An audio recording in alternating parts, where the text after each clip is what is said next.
Have you ever noticed that we're taught exactly how to make money, but we're almost never taught how to experience it?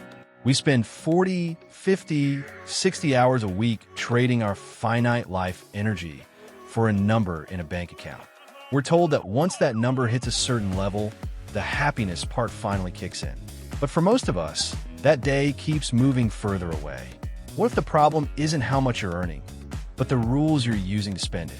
There's a psychological concept called the hedonic treadmill. It's the idea that as we earn more, our expectations and desires rise in tandem. We get the raise, we buy the nicer car, and within 3 months, that car is just a car. The spark is gone, but the monthly payment remains. Most financial advice focuses on your net worth. How much can you accumulate? How big can you get your stash? And while that's important for the future, it often ignores your daily happiness right now. Today, we're not talking about how to get rich. We're talking about behavioral finance. We're going to explore 3 specific rules designed to turn your money into a tool for daily peace, joy, and freedom. These aren't just about math. They're about how you feel when you wake up on a Tuesday morning. Rule number 1 is about changing your relationship with risk. We call it the buffer for calm. Most people call this an emergency fund. But let's be honest, emergency fund sounds like a chore. It sounds like something you hope you never use. Psychologically, the buffer for calm is different. It is the literal price of your ability to say no. The story of Sarah. Imagine 2 people, Sarah and Mark. They both work the same corporate job. They both have a boss who is, frankly, a nightmare. Sarah has 3 months of expenses tucked away in a high-yield account. Mark is living paycheck to paycheck, supporting a lifestyle that takes every cent he earns. When their boss demands they work through their vacation, Mark has to say yes with a smile while his heart sinks. He's a financial prisoner. Sarah? She has the buffer for calm. She doesn't necessarily quit on the spot. She's smart, but she speaks up. She sets a boundary because she knows that even if the worst happens, she has bought herself time. Emphasis: money is only wealth if it provides you with options. Why it matters psychologically. Research in behavioral finance shows that the absence of financial stress contributes more to happiness than the presence of luxury. Having $5,000 in the bank and a $500 rent payment feels infinitely wealthier than having $50,000 in the bank and a $45,000 debt obligation. Practical steps. Redefine your target. Don't aim for a massive forever number yet. Aim for 1 month of calm. 2. Separate the accounts. Put this money in a bank you don't check daily. It should be invisible until it's needed. The sleep test. Ask yourself, what amount of cash on hand would make me stop worrying about my car breaking down? Whatever that number is, that is your goal. Rule number 2 is a shift in how you prioritize your spending. It's called the friction-free rule. We are often told to invest in experiences, not things. And while that's great advice, there is a middle ground we often miss. Investing in the removal of misery. The story of the commute. Think about your daily life. What are the small, recurring things that make you grumpier? Maybe it's a 45-minute commute in heavy traffic.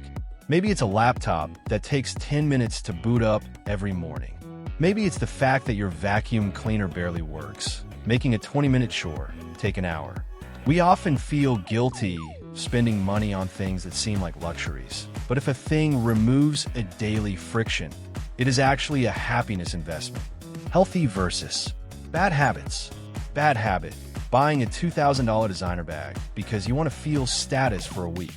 Healthy habit: spending $2,000 to move closer to work, saving you 10 hours of traffic every week. One of these provides a fleeting high. The other provides 10 hours of life back to you every single week, forever. A short scenario. Imagine you love cooking, but your knives are dull and your stove is temperamental. Every night, making dinner feels like a battle. You spend $400 on a high-quality chef's knife and a service call for the stove. Suddenly, the friction is gone. You enjoy the process. You eat out less. You feel more capable. That $400 didn't just buy gear, it bought a more pleasant evening, 365 days a year. Emphasis: don't spend to impress people you don't like. Spend to remove the things you don't like about your day. Our final rule is the most transformative, the conscious alignment framework. Most of us spend money unconsciously. We buy things because they're in front of us, because our friends bought them, or because we're bored. This leads to what I call financial leakage, where money leaves your life but leaves no trace of joy behind. Peace of mind through intent. Happiness doesn't come from having everything.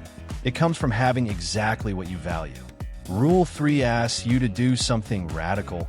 Aggressively cut costs on the things that don't matter to you, so you can spend extravagantly on the things that do. The value audit. Look at your last month of spending. How much went to ghost subscriptions you don't use? How much went to convenience food that didn't even taste that good? How much went to keeping up with a social circle? Now, imagine if you took all that leaked money and funneled it into the one thing you truly love. Maybe it's travel. Maybe it's high-quality coffee. Maybe it's supporting a local charity. Actionable guidance. Identify your happiness category. What is the one thing you would do more of if money were no object? Mercilessly cut the rest.